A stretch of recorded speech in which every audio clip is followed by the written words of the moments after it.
السلام عليكم ورحمة الله وبركاته. ازيكم يا احلى متابعين؟ النهاردة ان شاء الله فيديو جديد هنعمل مع بعض فطاير كده سهلة وسريعة وبسيطة وكمان مغذية.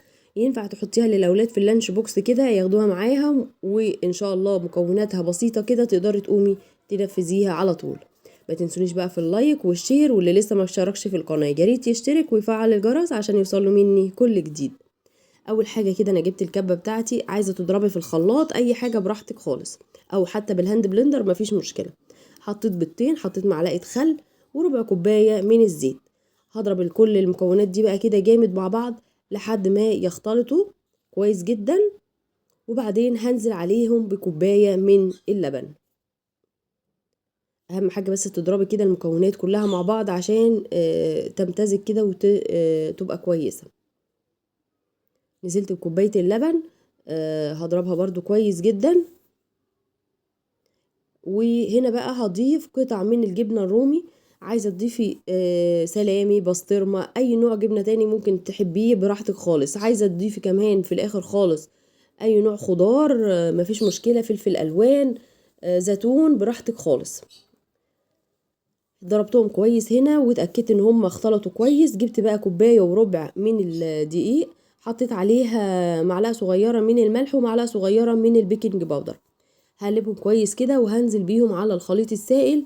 هضربهم ضربتين كده، وكده الخليط بتاعي بقى جاهز.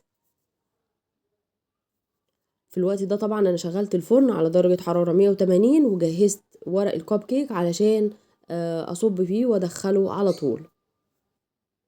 هتأكد بس ان الدقيق امتزج مع المواد السائلة ديت، وهبتدي بقى اصبه في ورق الكب كيك ده. هنا بقى في المرحلة دي عايزة تضيفي زيتون، عايزة تضيفي فلفل الوان، عايزة تضيفي اي نوع خضار انت حابة تضيفيه مفيش مشكلة، بيدي طبعا قيمة غذائية ومفيد كمان. بس كده هدخله بقى الفرن، تقريبا هيقعد تقريبا 15 دقيقة وهيكون جاهز زي تسوية اي كيك كده عادي خالص. على الوش كمان هحط جبنة موتزاريلا، ممكن تحطي جبنة رومي براحتك خالص.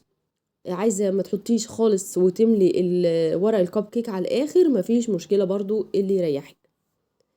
بس كده هدخلها بقى الفرن. وهنا بقى كان فاضل شوية من الخليط حطيته في كوبايات القهوة ديت. احنا عاملين قبل كده في فيديو تاني الكيك في الكوبايات الورق دي وما حصلهاش اي حاجة.